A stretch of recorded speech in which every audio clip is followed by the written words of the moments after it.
Kelvin, an ordinary summoner who was reincarnated in another world due to a premature mistake of a rather clumsy goddess. When he was reincarnated, he chose to trade in his memories in exchange to be the strongest. Our story begins with Kelvin waking up after a failed mission to meet the goddess of reincarnation, where he paid the ultimate price of giving up his old life and memories to forget how this deity looked, as well as finding himself in a world he's unfamiliar with. Naturally, Kelvin made the obvious decision of discovering this world. Before he could do anything though, a main menu appeared to further tell him about what happened, since he had lost his memories already. Just as Kelvin began to panic, the menu assured him that he had chosen a set of skills before reincarnating in this world, which assured him that he'll do just fine. To make sure that this former gamer won't be lost, the menu directed Kelvin to get to the nearest village. It was only on his way there that he learned that the name of the reincarnation goddess is Melfina, much to Kelvin's frustration. Once he got to the village, Kelvin learned that he passed away after getting in an accident in real life because of an incompetent deity that isn't Melfina, who reached out to her to fix up his mess up.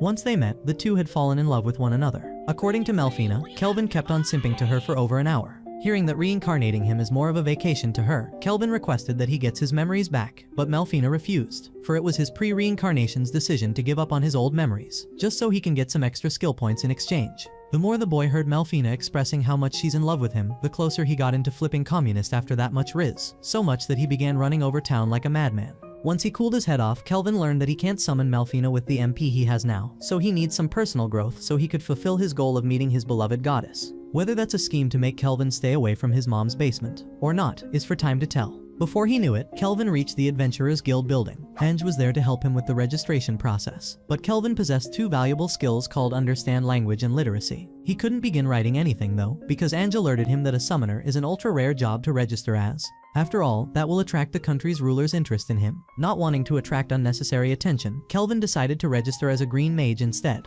Not too long after, Ange finished registering him as an F-tier green mage, with emphasis on what F means for Asian parents. Despite his low rank, Kelvin can still take much higher ranking jobs than his current level, but he'll have to pay a fine if he fails in any of these missions. Still, if he can make a 10-win streak on his missions, then he'll get promoted. Once he became aware of these regulations, Kelvin was given the choice between fighting slimes, collecting herbs, or finding a cat. Kelvin ended up heeding the advice of his goddess to pick the first mission of the three, and so he left the building with a job, a wooden rod, an almost empty wallet, and a sky-high morale to fight these infidel blue slimes. Again, that's for the very sake of summoning his beloved goddess. Once he got to the slimes location, Kelvin used his appraising eye to figure out the levels of these low-born slimes. After almost going out of topic about how powerful Melfina is, Kelvin began to learn how to get consent from these slimes to summon his goddess, which wasn't a demanding task in itself, as it required outright torturing them until they approve of him using his contract to summon Melfina. The task seemed to be easy at first, until Kelvin got beaten by the slimes due to his carelessness. The slime then proceeded in mocking and wiping off the floor with Kelvin, until he managed to outsmart it and land a hit on it.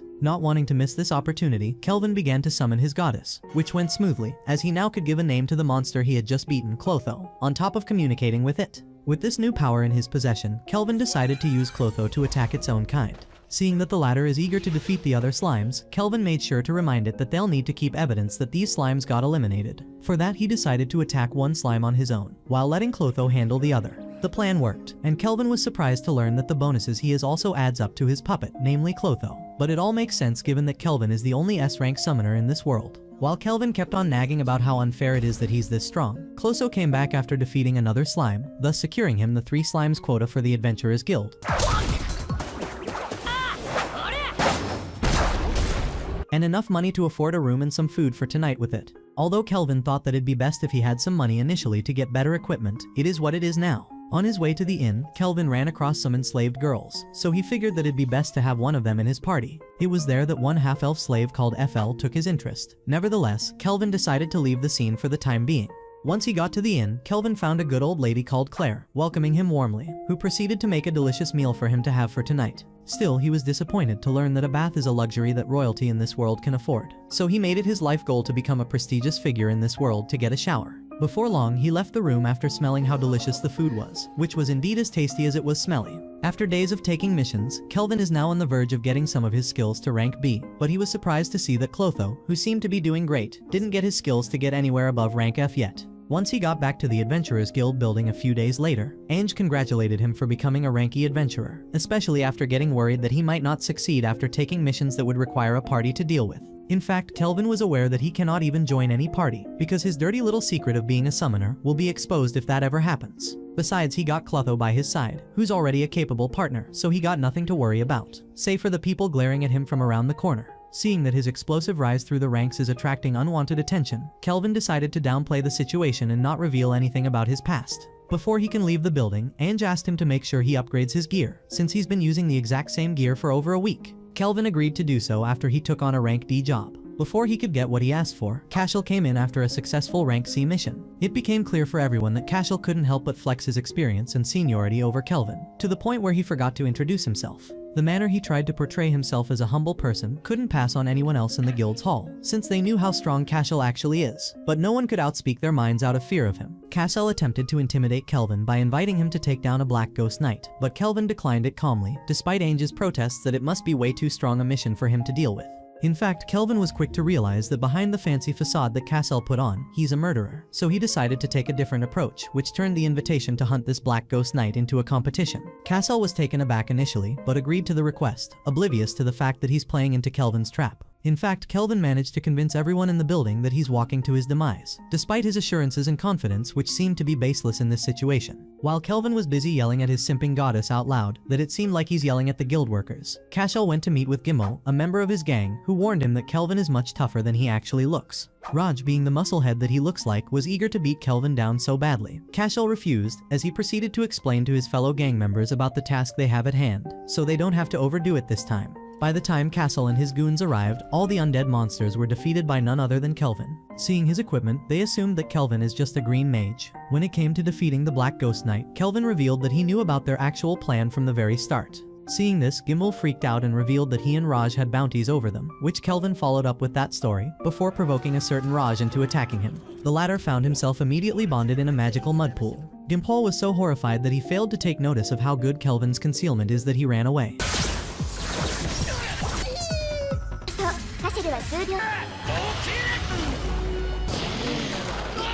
But he wasn't able to make it out thanks to Clotho's timely arrival, who had evolved into a devourer a few days ago.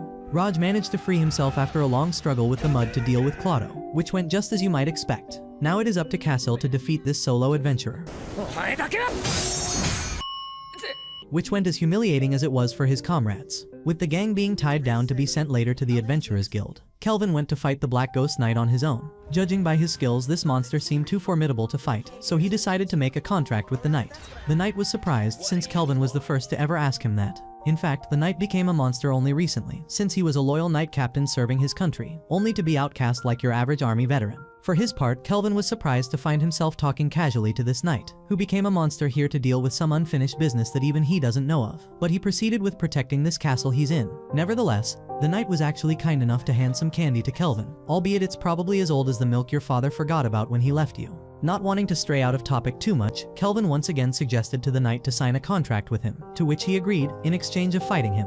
With Kelvin agreeing to this, and the knight introducing himself finally as Gerard, the fighting began. Unlike the thugs from earlier, Gerard managed to get a grip of Clotho, thanks to his mind's eye. It didn't take long for Kelvin to acknowledge how powerful his opponent is, so he needed to outsmart Gerard. It took him the help of Clotho to set up a trap for Kelvin, which seemed to be succeeding to the point that Gerard began to have memories of his old country back, which turned out to be the arch-nemesis of the empire he's located in now. It turned out that his king had refused to bend to the empire's demands, which led to the utter devastation and destruction of his home country, including Gerard's beloved daughter and horse. Once his tragic flashback was over, Gerard got back on the offensive with renewed vigor. And he could have succeeded hadn't Kelvin signaled Clotho to deliver the coup de grace to Gerard, thus ending the duel in a decisive victory.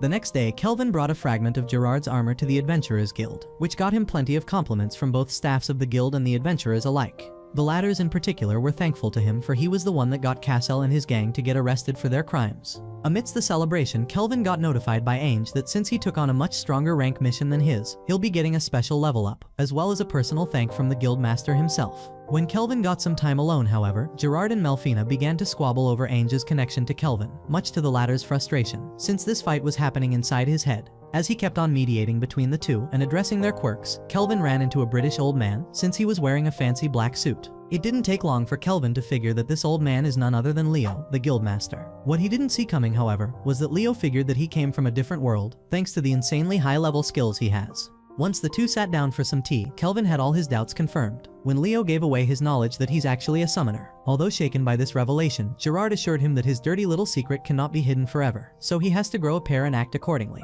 Heeding the advice, Kelvin admitted that he's a summoner, but at the same time tried to blame Leo for using his skill to figure out his identity, while disregarding that of Cassel. In response, Leo revealed that there's little to nothing he can do to Cassel, since he comes from the nobility of a foreign country. By the time Leo was done with the preparations to catch Cassel, Kelvin had already dealt with him. With this topic out of the way, Leo revealed that he has no intentions of making an enemy out of an outlander like himself, especially that he wasn't the first outlander he came across. According to Leo, the goddess of reincarnation is bringing heroes from different worlds to fulfill the prophecy of defeating the Demon King, who's been turning the monsters over the continent grow violent. And since the heroes brought by the goddess of reincarnation can never defeat every single monster on the continent on their own, Leo opted to have them combine their forces to fight the Demon King. Leo also promised Kelvin to pay him for all the jobs he'll be doing, as well as using his authority to make him rise through the ranks as fast as possible. This seemed too good to be true for Kelvin, but Leo still had questions of his own that needed to be answered, such as the reason why Kelvin was hiding his identity as an outlander and a summoner, where his assumption that Kelvin wanted to avoid needless squabble with the nobility proven to be correct. Despite Kelvin's initial surprise, Leo's assurances made him agree to cooperate with him in the ultimate goal of defeating the Demon King. Back at the inn, Claire was so happy when she learned that Kelvin got promoted to rank B, just like the young adventurers were all over the town, to the point that she promised to throw a large feast to celebrate the occasion. Kelvin didn't want to stand out despite that, but no one could say no to free food. Once he got his lunch, Kelvin took the freedom to ask Melfina about the heroes she summoned to this world. It turned out that a certain priestess of the Empire had done the summoning ritual, to which Melfina responded by choosing the smart-looking pretty boys and girls she could find to reincarnate. Despite treating the summoning as a no big deal, Melfina was also tired of dealing with Demon Kings, so she would rather not have Kelvin get involved in this mess. After taking a brief rest, Kelvin took his money and headed outside to buy a female slave. Before you guys would have the same deviant thoughts as Gerard, Kelvin had his eyes set on a certain half-elf slave from the get-go, right before getting in the inn for the first time, just to add her to his own party. Luckily for him, Afiel is still there, since no one wanted to buy her for being cursed. Despite that, Kelvin managed to figure that she wasn't touched by another master before, while Melfina told him about the skills he needs to break through her fire curse, but he still left the scene, at least for now. That evening, the slave merchant was getting increasingly frustrated that no one wanted to buy Ephimel. When Kelvin suddenly came back, the merchant tried to persuade him to get any other slave he had, but Kelvin remained undaunted, as he gave the merchant the money immediately. Before she knew it, Ephim noticed the gate to her cage was getting opened, as the merchant kept on telling her to leave with her new master. As the two walked outside, Ephim thanked Kelvin and introduced herself. She was unfortunate enough to be enslaved since she was born, so she knows little to nothing about her parents or the curse she got. Her horrible past made her so worried that she might hurt her new master with her curse, but she was surprised to see Kelvin taking it down alongside the shackles over her hands, before assuring her minor, unlike your creepy uncle, that everything will be fine. Seeing how thankful Ethel was, Kelvin was getting more relieved and thankful that his leftover magical power was enough to lift that curse off Ethel for good. For her part, Melfina was good to let Kelvin have Ethel around until he can summon her. Once they're back to the inn, Kelvin introduced Ethel to Claire, who wasn't pleased to see a cutie like Ethel about to have dinner without dressing properly, which made Ethel cooperate. Although it took a while and left Kelvin starving, Ethel came back looking good in that maid outfit that you must be fantasizing about. For Kelvin, however, he was as clueless as your average virgin, until Claire told him to compliment Ethel, which made her turn red instantly, before expressing how glad she is. Now with that out of the way, Claire finally went to get dinner for the adventurer and his slave, which they enjoyed every bit of it. Once she got to his room, Ethel learned about Melfina, Clotho, Gerard, and the fact that Kelvin is a summoner, before letting Kelvin help her manage her skill points to be more helpful, only to decide to get Ethel to level up through taking missions. Everything was going well so far, except for one thing. Since Claire had no spare room for Ethel, the latter ended up spending the night on the same bed as Kelvin. Now that it has been a month since Afiel joined Kelvin's party, she improved her skills in archery and farsight, which seemed to be in perfect synergy with everyone else there. With this job being done successfully, Kelvin is now one more job away from the A-rank test, while Ethel isn't too far from achieving her B-rank test as well. Apparently Ethel was doing her job so well that she made Kelvin feel sorry for her opponent in the mock battle that took place during her C-rank. Before she knew it, Ethel got invited by Ainge to a sweet shop that recently opened in town. Ethel agreed, as long as her master is going to come along, who didn't need a lot of convincing or teasing to agree. The next day, Kelvin began to have second thoughts about this date, which made him nervous for a while, especially after Melfina left his network last night. Before he knew it, Ange arrived, and didn't shy away from expressing her frustration of how Kelvin never relaxed around her, especially that they're hanging out now. Being the virgin that never interacted with females in his previous life, Kelvin realized now that he shouldn't act around Ange the same way he does at work, so he began to act more casually, and then Ethel arrived. Her good look left Kelvin in awe, that he completely forgot to compliment her, if it wasn't for Ange's remark. Ange, on the other hand, couldn't resist the urge to pinch Ethel somewhere. Once the teasing session was over, the trio went to the sweets shop to enjoy eating some cakes, which evolved into a competition over who would be able to feed Kelvin. To make matters worse, the whole shebang was taking place in front of many villagers and adventurers. Just as he was getting increasingly frustrated with the villagers' inability to express himself freely, a noble came in to remind everyone who's in charge, like the blonde fat version of Lord Farquaad, that he is. This loser is called Tarba, a prince from a militant eastern kingdom, who had now sat his eyes on picking a fight with Kelvin, by provoking him to hand him over both Ange and a file. When Kelvin responded, however, it became evident how much of a loser Tarba and his goons actually were, who, after feeling the weight of his actions, had revealed that he came in to meet with Leo to discuss with him the presence of a powerful adventurer. His only saving grace was that he's self-aware that he's a sore loser that needed some strong adventurer to accompany him to earn some glory, as well as respect. Figuring that Kelvin is the adventurer he's looking for, Tarba asked him to accompany him, but Kelvin refused. Now that this loser has been dealt with, Kelvin took his girls and went to have some more sweets, with a file in particular being glad that she's being treated well. At the great cathedral of the Holy Empire of Deramis, Colette the priestess managed to get in touch with Melfina to inform her about the progress that the other heroes had made, namely Toya Kanzaki, Setsuna Shiga, and Miyahi Kuromiya. Since the deity and the priestess were satisfied with the progress the heroes made, Melfina addressed the evil presence from the western continent to Colette, and for that reason it's the priestess's job to rally the heroes for this cause. The moment Colette was done with her call with Melfina, the heroes came in immediately to learn about what's going on. Elsewhere, Eflu couldn't help but thank Kelvin for saving her from that sorry sight of a prince, while Kelvin couldn't help but apologize for still sleeping in the same bed as her. Before he knew it, Eflu was in front of him, confessing how much she loves him for being the one that broke her curse. Not wanting to break her heart, Kelvin told her that she's the most beautiful girl he has ever seen. That line sounds familiar. Deep down, he began to seriously consider buying a house to avoid these awkward encounters again. The next morning, Kelvin, Clotho, and Gerard were busy checking the other heroes' stats, when FL came in wondering about Melfina. Fortunately for her, she learned that the deity had returned, and now she's busy checking skills with the other party members. Although Kelvin was disappointed that the other heroes were not as strong as he had hoped, Melfina was glad to see how strong he had grown, especially Kelvin, who became a specialist when it comes to his blacksmithery skills. Even Gerard and FL could confirm that. Their moment of happiness couldn't last long. However, as Kelvin got notified by Claire that the Adventurers Guild is calling for him immediately, it was there that Kelvin learned from Leo about the presence of a demon in a rank D dungeon called the Hermit's Cave. Surprisingly, the scouts that went there made it back alive to report on what they discovered. And although they managed to seal off the dungeon, the demon there must not be underestimated at any cost. Even Leo was reluctant to ask Kelvin for help at first, but the gravity of the situation left him no other choice. With that out of the way, Leo addressed the issue that Kelvin had with that so-called prince, which made him go through the struggle of cleaning up behind this perpetrator, who may or may not be Kelvin. Before the two could stray away any further from the main conversation, Leo made sure that Kelvin agreed to taking the job. It was near that dungeon that Kelvin met with a fellow adventurer named Erd, who got introduced by Kelvin to Gerard. Before long, Erd and the adventurers had already erected a barrier around the hut, and now they're monitoring it, for the effectiveness of such a barrier is questionable against the demon inside. As such, Kelvin figured that there's little to nothing the other adventurers can do in their current level, so he decided to head down the hut with his party, with Gerard at the vanguard and Clotho watching their rear. The deeper the party walked inside the dungeon, the warier Kelvin was getting, since they encountered nothing yet. Once they got in front of the dungeon's gate, Kelvin and Melfina sensed the presence of two living entities there. One of them is significantly weaker than the other. Hearing this, Kelvin opts to deal with the stronger demon first, as he hoped to strike a contract with it if he was lucky enough. Once they got inside, Kelvin took notice of a red-headed lady, Sarah, pinned to a wall. On the other side of the room was her guardian, Archdemon Victor. Kelvin was intimidated at first, but got the hang of it almost immediately. The moment he learned that Sarah is the illegitimate daughter of Demon King Gustav, Victor shut down the door and began to brag about how proud he is to guard someone as hated by her father as Sarah, as well as getting the opportunity to outright consume his opponents. Gerard came in clutch to fend off Victor's attack. Thanks to his gluttony skill, Victor was able to absorb the skills of every adversary he consumed, and now he's eager to absorb the human characteristic off of Kelvin to break the dungeon's seal, or so Kelvin thought, since there's more to Victor than just that. In fact, Victor's assignment by the Demon King made him get so incredibly ambitious that he began to desire eating Sarah to consume her powers, in order to become a Demon King himself. Seeing that Kelvin is getting ecstatic, Gerard began to worry that Kelvin is getting into his old habits again, for Kelvin is a hardcore battle junkie. For his part, Victor resurrected a large number of skeleton soldiers, thus outnumbering Kelvin and the others. To his surprise, Kelvin and Gerard were able to take down this horde of skeletons with ease. So Victor decided to step up his game by throwing a gas bomb in the area. What he didn't know was that Kelvin is able to track down his movements and get Gerard to fend his attacks off. Despite that, Kelvin also had to take care because Victor can attack him from multiple sides, as well as being way too strong for Gerard too.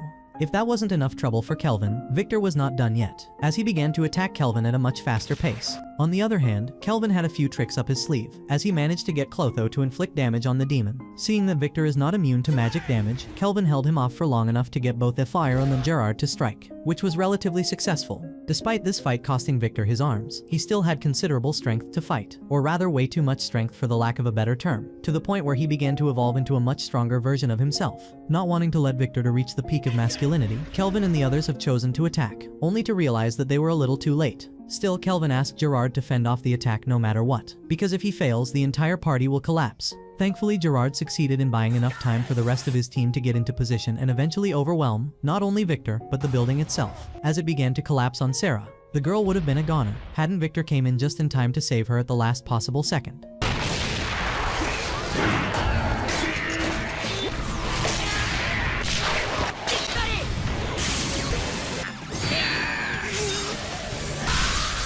It turned out that Victor's claims about wanting to consume Sarah were nothing short of a lie, just to get Kelvin to fight him. Victor was assigned originally by Demon King Gustav as Sarah's caretaker, who made sure to train her into becoming a powerful demon lady herself.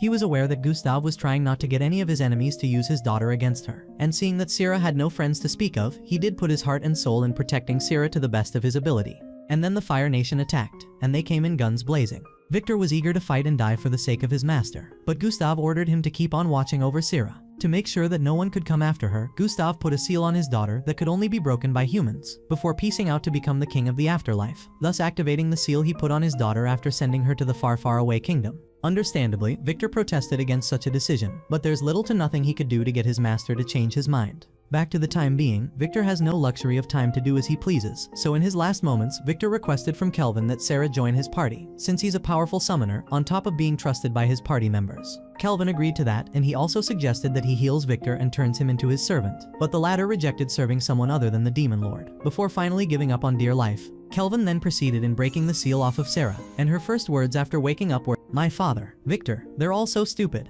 These would be the first words that again Alpha would be saying in their lives, but I digress. Once she was done saying these words, Sarah bursted into tears immediately, with Kelvin finally making up his mind to add the girl to his party. Once they got out of the dungeon, Kelvin handed a proof that the demon had been taken down to Earth so he could report it to the guild, while attempting to cover up Sarah's origins. Thanks to the hairpin her father made for her, no other adventurer could see her horns, so things were looking up for Sarah now. With the most dangerous task of the mission being dealt with, Kelvin left the rest of the mission for Erd and the others, before leaving with his party to get them a room to breathe.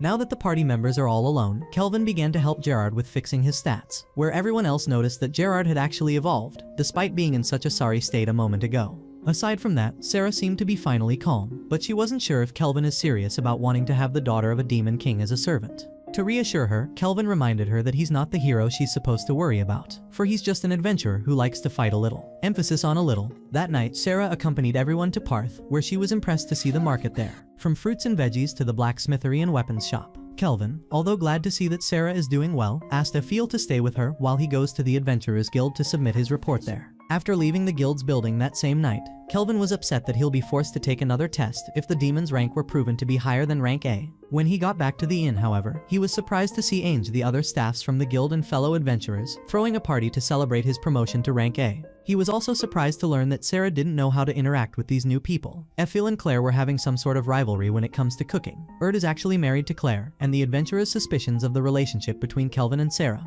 Nevertheless, everyone there had their fun, before getting wasted. Kelvin woke up that night to look for Sarah, who was looking at the night sky while thinking of what Victor taught her about the outside world, how it felt for her, and how much she wants to see the sea. Unfortunately for her, however, Victor won't be there to teach her how to swim. Although Sarah felt bitter about losing her caretaker, she remained positive and promised him to follow her dreams. Now that Kelvin's blacksmith ranking and Afiel's sewing ranking to S rank, they were finally ready to show Sarah her new suit and weapon. The former's name is Queen's Terror, while the latter is called Aaron Blight.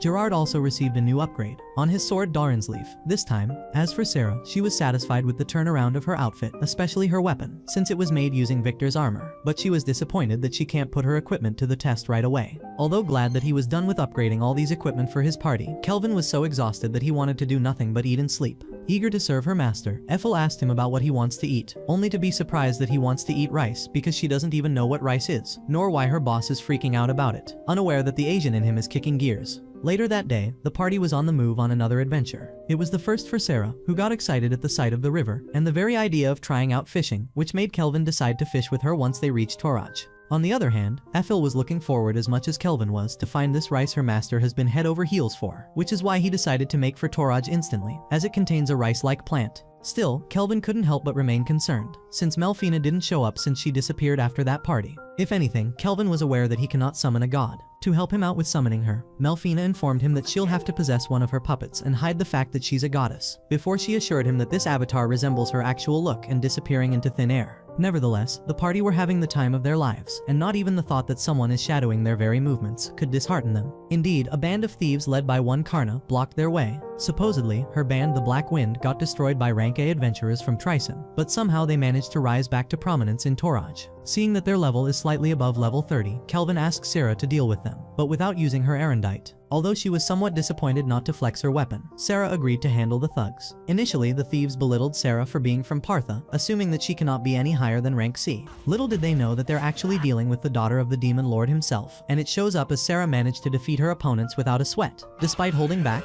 not wanting to be the only one here to put on a show of force against her, Karna began to talk greatly of how powerful her boss actually is, hoping to intimidate her opponents, except that she got Kelvin and Sarah curious about him. Eventually, Kelvin's and the others made it to Toraj, which greatly resembles old Japan. Sarah, on the other hand, was fascinated by the sea. Not wanting to miss on fulfilling her promise to Victor, Sarah asked Kelvin to teach her and FL how to swim. Kelvin could have agreed, hadn't he put all of his luggages in an inn first. While he was at it, he handed over the thugs from earlier to the Adventurers Guild of Toraj, which got him a lot of praise by the Guildmaster Mist. She was aware of who Kelvin actually was, since Leo told her about him, on top of his reputation being way ahead of him lately. As for how she got to know about Leo, Mist used to be on the same party as him 2 decades ago, where Leo used to be known as the Analyzer, simply for butting into other people's stats. Aside from that, Kelvin addressed the issue with the Blackwing Guild to Mist, to which she expressed her surprise that they managed to rise again after being defeated by Tryson's famous warrior Kristoff. To make matters worse, they began to kidnap people and engage in slave trading now, much to Sarah's frustration.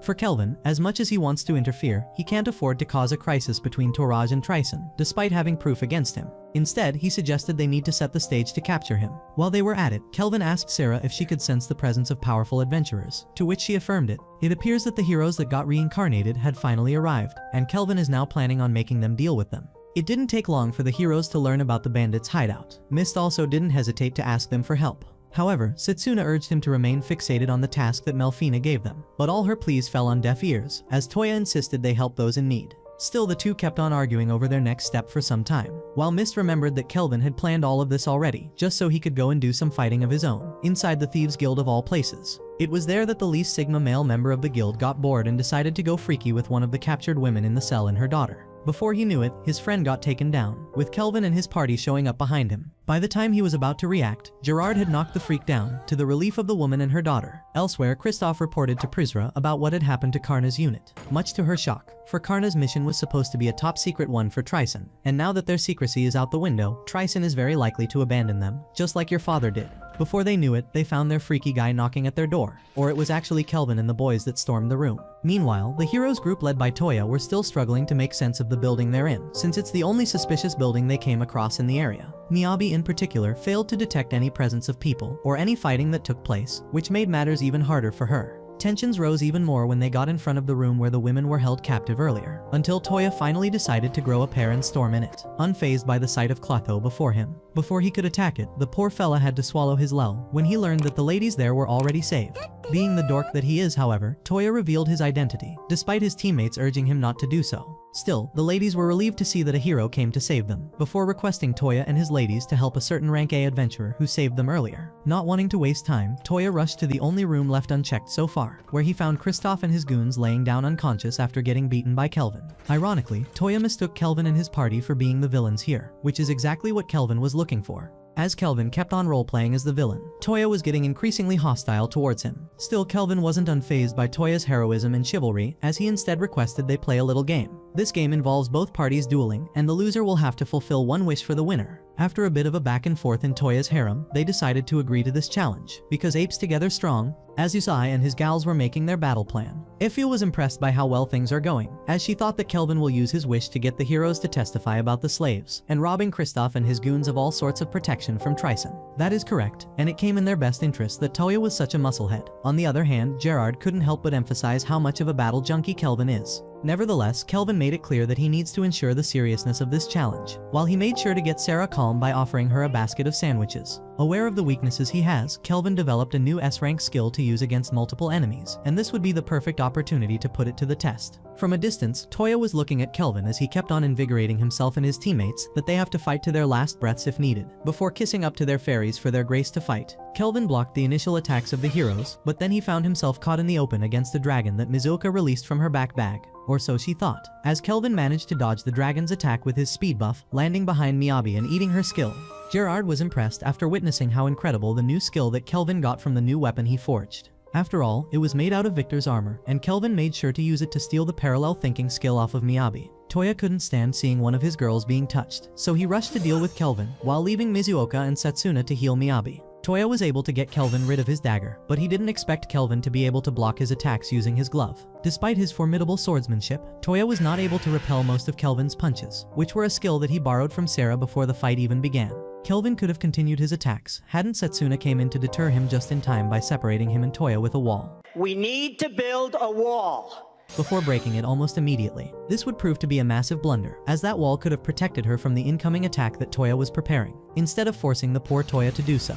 Although injured, Toya's determination to defeat Kelvin didn't waver, which got him slapped by Setsuna. After an overdramatic reminder of the vow to work together that they made once they got reincarnated, Toya finally realized the importance of teamwork, so he agreed to work hand in hand with his gals. For starters, they used a light fairy to blind Kelvin temporarily, freezing the ground and charging at him. Before Toya and Setsuna could reach him, however, Kelvin used a self-destruction spell. The heroes thought that it might have left a significant damage on him, but Kelvin healed the damage he took earlier. He then proceeded to give actual advice to both Miyabi and Mizuoka, as he liked the way they tried to set him up, but failed to follow up on that. He even advised Setsuna and Toya on what type of skills they should be adding to her attacks to make it work. Eager to prove himself, Toya and his teammates decided to go for broke and attack with all their might, as Kelvin found himself unable to fight because of the setup he found himself in. Miyabi took on the opportunity to get revenge for the humiliation she got from Kelvin. Just as everyone thought that Kelvin is on the brink of defeat, he summoned the Adamantine Guardian and other golems to deal with his opponents for 30 seconds. Thanks to that, Kelvin is now using parallel thought to free himself from the setup that Mizuoka got him in.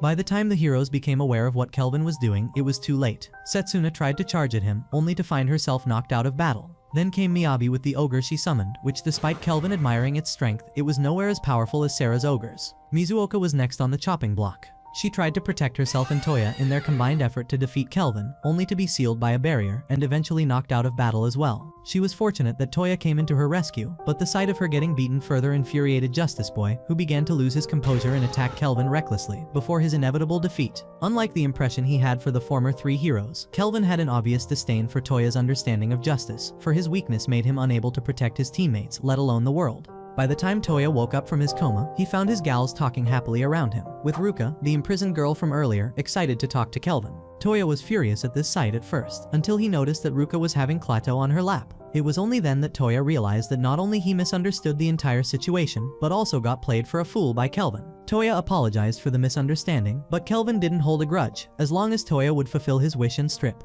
Eventually, Ruka and her mother found themselves on their way back home, after being taken to the Adventurers Guild. For her part, Mist was thankful for Kelvin's help, as she informed him that she'll oversee the safety of the other captives until they go back home, as well as the trial of the Black Wind members. Mist also mentioned that Kristoff and his fellow losers will also be interrogated heavily about their involvement with Trison, much to Kelvin's relief. As for what Kelvin will be after, he has a fun game of punishment to attend to. In a cave, Kelvin, Setsuna, Mizuoka and Miyabi were struggling in their fight against a kraken, with Miyabi in particular focusing on some naturally big hills. Seeing that there's no remarkable progress, Kelvin began to get bored, but that didn't mean that he's going to give up on training the heroes that Melfina had chosen. For that he abided by Sarah's suggestion to help them raise their level before fighting them himself once again, before seeing that the heroes had defeated the kraken. As they sat to have lunch, Toya and Setsuna found themselves being lectured by Sarah about how to fight, with Setsuna being unable to understand a word she's saying, and Kelvin asking her to go fish or something.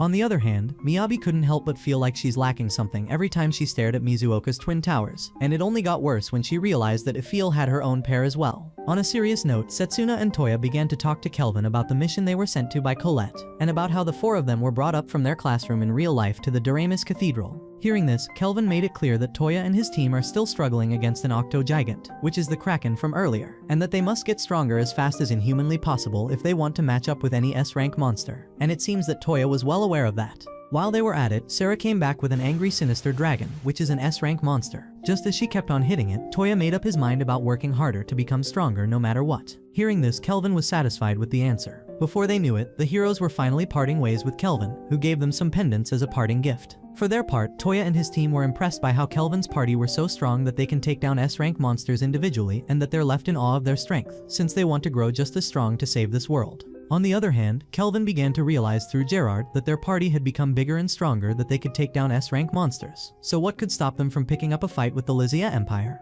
While Kelvin kept on thinking about the secret feature that he implemented in the pendants, he got struck by a train, by Sarah, who came in to tell him that Mist has someone that wants to see him. After reminding his teammates that the reason they came to this town was to eat rice, Kelvin figured that the figure that wants to see him is none other than Torashi's king. According to Gerard, Toraj King is an outlander, which may explain the Japanese style of the royal palace he established. To confirm this rumor, Kelvin made an obvious choice, getting inside the palace to meet up with his liege. To the king's surprise, Kelvin knew about the Tapami just as much as Kelvin and his party were surprised to learn that Toraj King is a woman, and her name is Tsubaki Fujiwara. Hearing this, Kelvin began to confirm that these rumors are true, since Fujiwara is definitely a Japanese name. He was also surprised to see how much of a noble Sarah actually is. That aside, Tsubaki was thankful for Kelvin's help in taking down the Black Wind's plans, as well as taking down the S-rank dragon boss. Still, she couldn't help but address that she can't celebrate such a feat in the current circumstances, for Trison is involved, which makes her forced to not let the public be aware of what happened for the time being. For now, however, Tsubaki insisted she repays Kelvin and his servants for his heroic deeds with literally anything he wanted, be it money, status, honor, even a jet ski. But Kelvin only wanted one dirty thing that all men want. Yes, it's rice.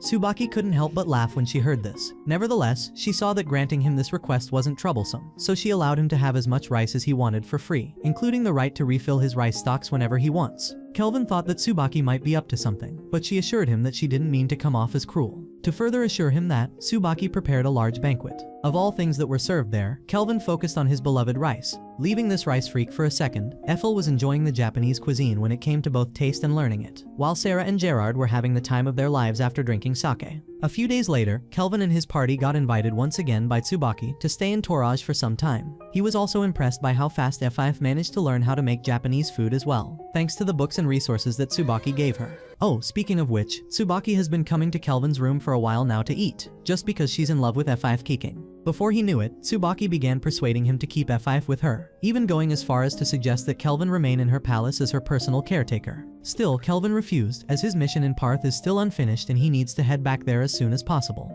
Despite feeling down for getting rejected, Tsubaki didn't hold a grudge, as she gave them a teleport gate to use to get back to Parth as fast as possible. E5 wondered why couldn't the heroes use this gate to travel across the 7 seas a few days ago, but it all made sense when Tsubaki said that this task requires a lot of magical power that they don't even have, unlike Kelvin and his fellas of course. As for the permission, Leo had long since he granted them that, and with that, the adventurous time in Toraj is over. Once they're back at the inn, Claire begins to ask about the time they spent in Toraj, to which Kelvin answered that he's never going to work there again, as he prefers to work as a free adventurer instead. Since they just made it back to Parth, Kelvin also decided to take the rest of the day off with his teammates. When she heard about him going outside later, Claire began to wonder if he's going to purchase another slave, only for Kelvin to reveal that he's going to buy a house, for self-explanatory reason. The team were excited when they saw how huge their new house is, with Sarah being the first to take any room she wants, Effiel deciding to pick the room next to Kelvin's, before heading to the kitchen, and Gerard, apparently he figured that you must be living in this house's basement, after your mom left the house. Just kidding, he was excited to use it as a training ground after hearing a lot about it from Kelvin.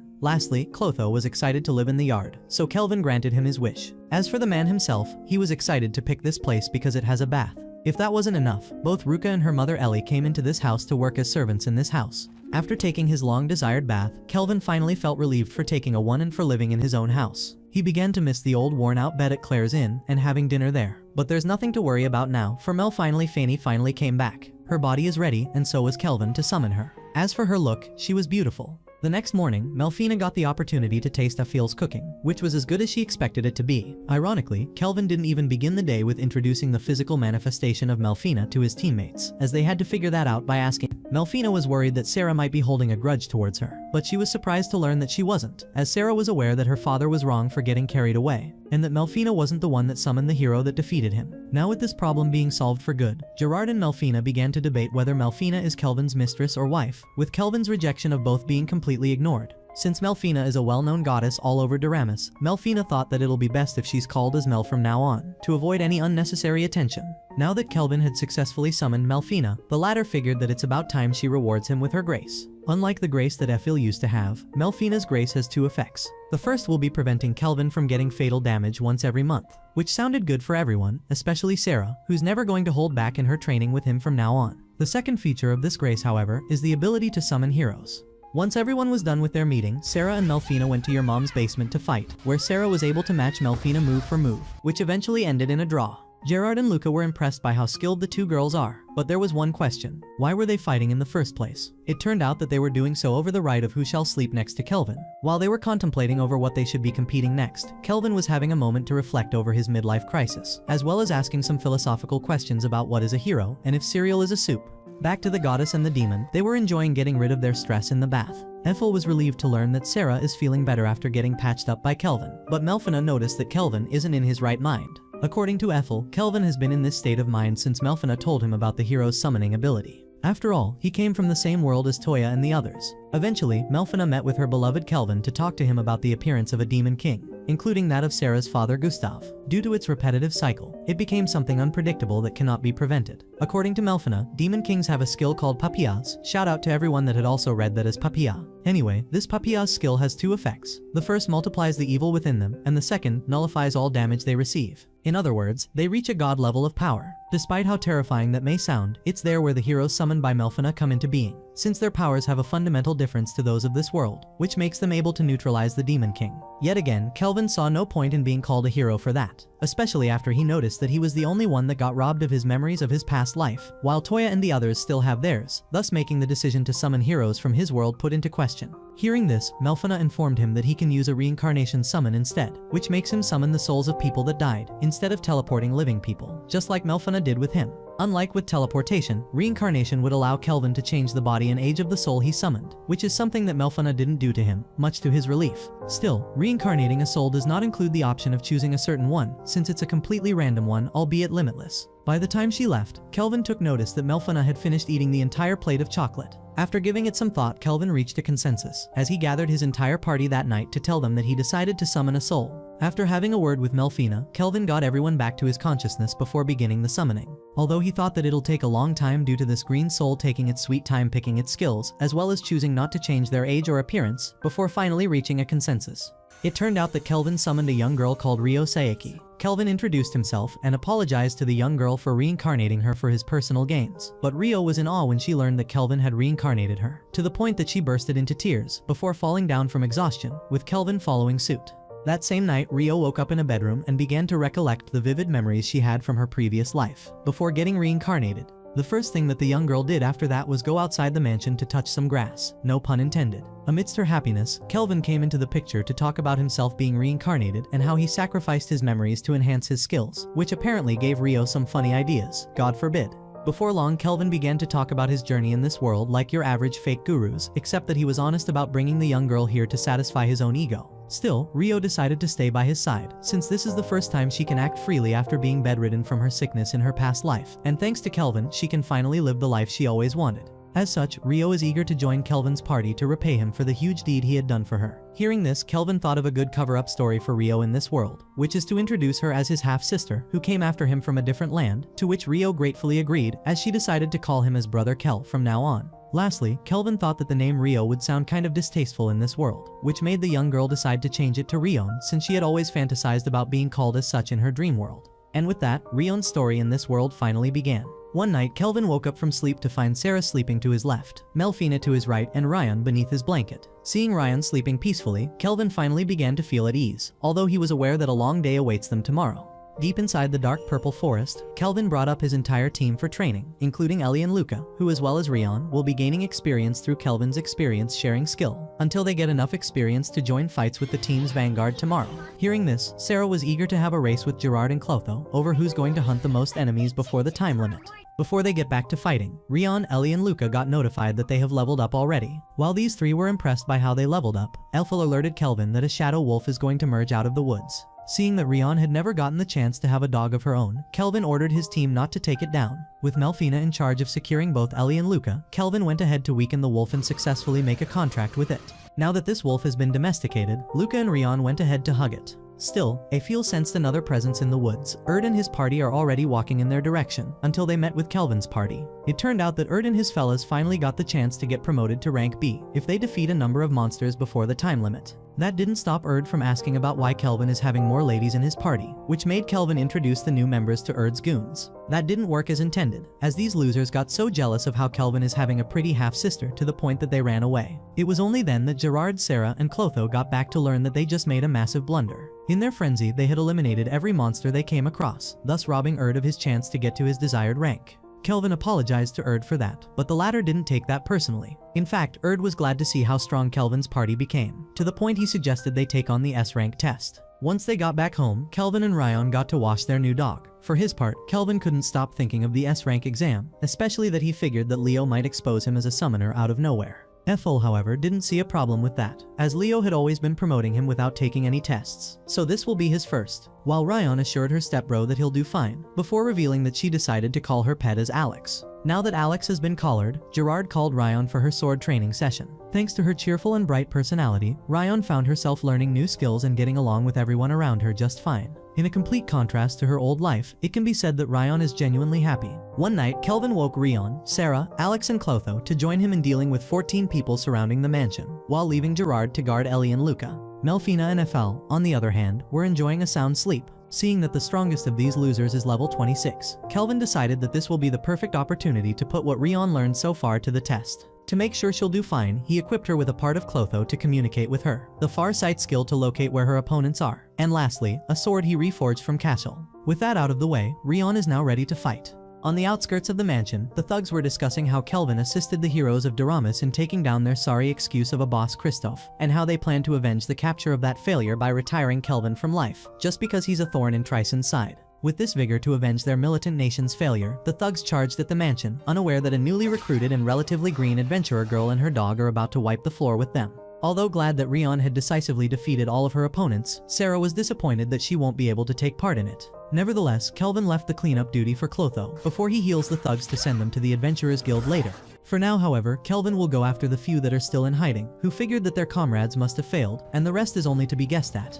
That night at Trison, the Emperor Zel Trison had brought his inner circle to discuss the catastrophic consequences of Christoph in securing slaves, which led the Emperor's son Asgard and his Iron General Dan Dalba to blame Tristan Faze, for it was his idea to let Christoph be in charge of this mess. As a result of this failure, not only Trison's shady activities are now coming to light, but Gon, Tora, and Doramus are now forming an alliance to counter them. Tristan tried to downplay the situation, but the Emperor and his son couldn't help but agree with what Dan had said, as they were in a dire state right now. As such, they opted to act carefully, for Trison cannot afford to go on a war with 3 nations in their current state. Despite that, Tristan decided that it'll be hilarious to just go to war with these 3 nations. His reasoning wasn't absurd, however, for Trison had been rapidly militarizing, while their 3 neighbors were enjoying peace, so it's best to strike now while the iron is still hot, in order to achieve their long-held dream to unify the continent. Long story short, Trison is your average Hearts of Iron 4 veteran. Dan agreed when it came to that, and so did Princess Shutora, even though she argued that the time to do so isn't right yet. Asgard, however, supported Tristan's plan, as his previous skirmishes with Gon's army supported Tristan's plan, especially that Asgard has a new trick up his sleeve. Hearing this, Tristan thought that he had more votes in favor, until Dan voted against the idea. Now the whole proposition will rely on one last vote.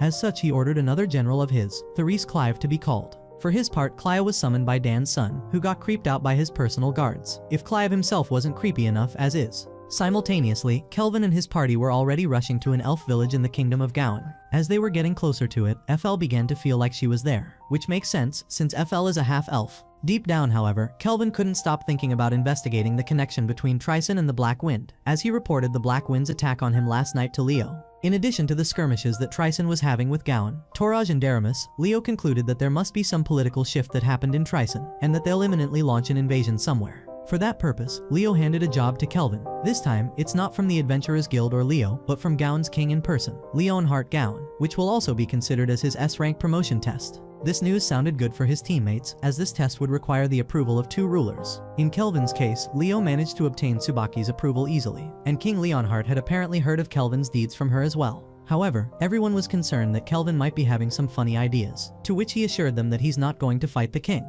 Kelvin also pointed out that despite how strong the king is, Tryson's involvement in this case is preventing him from solving this issue directly, which is why he hired Kelvin for the job. Just as they were getting encouraged to get on their mission, they got attacked by other elves, whom Kelvin had introduced himself to and stated his business, which got him the approval of the elders' village's approval. Fortunately for Kelvin, Nellis, the elder of the village, had heard all about him from the King Leonhart himself, so there was little to no problem for Kelvin to get to business. What Nellis didn't expect, however, was FL's presence, whom he immediately called her out as Lumil. Once they got to Nellis's house, the village's chief apologized for mistaking Aphael for someone else, before proceeding to have some story time with his guests, which sounded good enough to Kelvin, who wanted to get some sort of a clue over Aphael's origins. The story goes that the elves used to live a normal and happy life in a forest on the western continent, until things went downhill when the fire dragon attacked them and demanded that the elf that had humiliated him, or else he would burn the village to nothing. Since they've never had any prior communications with him, the elves could never tell why he was this mad, to the point that he eliminated and destroyed everything in his wake. Even Nellis lost his leg in the aftermath of this tragedy. That is the case until one Lumiel had shown up in front of the Fire Nation's leader.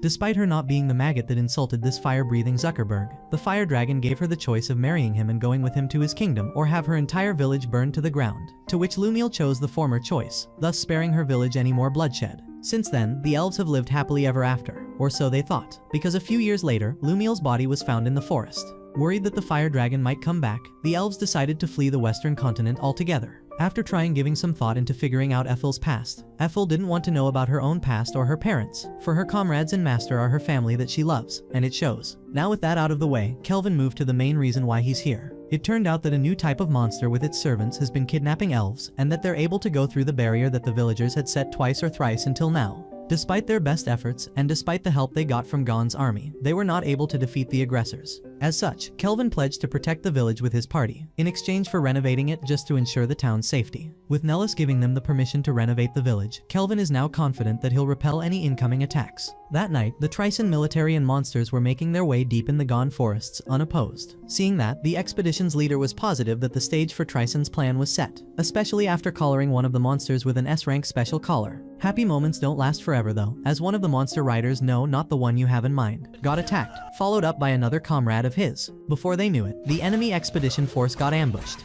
It turned out that Kelvin and Yefal were behind this attack, and despite being too far away from the enemy, Kelvin was able to guide Yefal to attack them with deadly precision, in addition to the high efficiency of Yefal's new bow and arrows.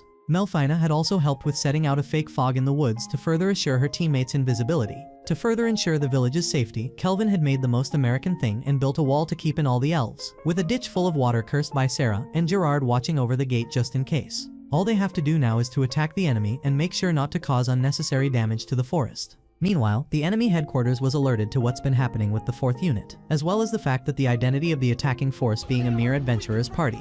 Given the rate of their advance, it won't be taking them long to reach headquarters. Just as they were contemplating what they should be doing to prevent the adventurers from arriving, they found the adventurers in front of them. Left with no other option, the enemy commander summoned the giant lord to step in. Despite its intimidating look, Melfina took notice of its stats, and figured that Rion and Alex alone are more than capable to defeat it. After a little encouragement from the deity, Rion went ahead to carry on with the mission. Unfortunately for her, her first strike caused her sword to shatter. Just as Remers began to realize the difference in strength between her and the giant, she got back to fight with renewed resolve thanks to Melfina's earlier encouragement. With Clotho handing her 2 swords, Remers now back in the fight, which she struck a powerful after combining her strength with that of Alex. However, the Tryson force leader was not done yet, as he got the giant to transform once more, hoping to burn the girl to ashes. In the end, it would all be for naught, because Remers defeated the giant for good this time, to the shock and horror of the expedition's leader and the joy of Remers and everyone on her party, especially Kelvin. It's not time to celebrate yet, however, as Kelvin and Ethelthal got attacked themselves by an unexpected opponent, who turned out to be General Therese Clive. The general took immediate interest in Ethiel, as he wanted the half-elf to become his slave. His spell to charm her got cut short by Kelvin, much to his frustration. The most decisive engagement in this forest is about to take place. Clive's frustration was nothing in comparison to Kelvin's outrage that some womanizer, who instead of running after a single mother, had decided to get his hands on Eiffel. The biggest surprise of all, however, was the fact that Clive had also been reincarnated. Seeing that the clash that will take place might be destructive, Kelvin ordered Eiffel to get to safety before he dismantled the watchtower altogether. Now that the girl is gone, Kelvin attacked the general and destroyed the tower instantly. Despite this initial setback, Clive repelled the second wave of Kelvin's attacks with ease. This was just the beginning of the fight, and both sides were well aware of that. In response, Clive got his charmed party to attack Kelvin, who in return had repelled their attacks, despite being outnumbered. Just as Clive kept on bragging about how handsome of a master he is, he found his shield being penetrated by Aphile's arrows from afar, which bought Kelvin time to summon golems to fight the charmed ladies, but with clear instructions not to take them down, as he wanted to take down the spell off them later. And with that, Kelvin and Clive are now in a one-on-one fight. Both sides were able to keep up with one another move for move, until Kelvin realized that Clive was attacking his teammates without a care in the world, as he considered them to be disposable. Unlike Kelvin, Clive believed that he's entitled to all the powers and the fun he could get in this world, which is true to an extent. What Kelvin did do in contrast, however, was using his power for the sake of those he cared about. As they clashed, Clive came out of this engagement with his shield destroyed, as well as his face being scarred, which left the general furious. Kelvin, on the other hand, had lost his rod, which was reparable thanks to Clado. Enraged that he failed to inflict any significant damage to Kelvin, Clive decided to pull the last ace up his sleeve, which is his most powerful spell ever, a tempest barrier that is affecting his party, the golems, and every friend or foe on the ground. Kelvin was aware that the situation is looking bad, and that he needs to act now. As such, he pulled out his newly reforged weapon out of Clotho, before asking the slime to go into hiding. As much as he didn't want to damage the forest, Kelvin had no other choice but to take down his opponent no matter what. Everyone had braced themselves at the sight of this clash, since the fate of the continent now is hanging in the balance. Despite Kelvin still needing to work on his spell, he didn't only decisively defeat Clotho, but ended up making him no longer capable of walking in the aftermath of the battle. Before he could finish him off, Tristan came into the scene just in time to rescue this sorry sight of a womanizer. Unlike Clotho, Tristan knew that there's little to nothing he can do to salvage this situation. So after introducing himself and his purpose of being here, he admitted defeat and retreated. With that out of the way, his teammates were ecstatic of his victory, as not only he saved the kingdom of Gan, but he also passed his S-rank test. Still, Kelvin's only concern now was to get some rest. Nellis was grateful to the help he got from Kelvin and his party, and decided that the least he can do is to throw a banquet in their honor. Eiffel, on the other hand, couldn't help but pass out from embarrassment, after realizing that Gerard heard that badass line of Kelvin, "I'm not gonna let anyone put hands on my woman."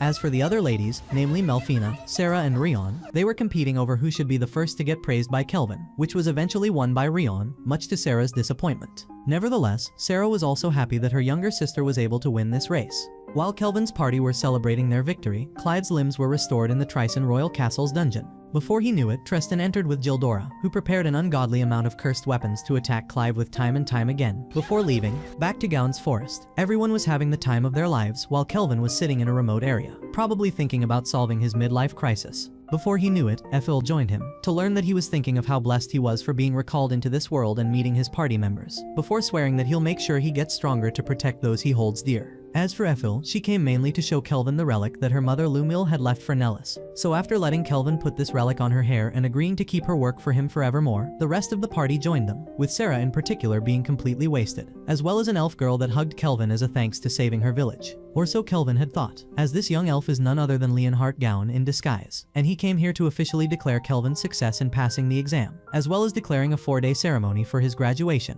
which includes a mock battle with other S-rank adventurers, since his elders wants to welcome him, that is. Being the battle junkie that he is, Kelvin was eager to Leroy Jenkins his way there, much to the satisfaction of Leonhard, and everyone else's disbelief, who decided to stay by his side despite all odds. That concludes the anime recap. As always, if you enjoyed, let me know down below and I'm out.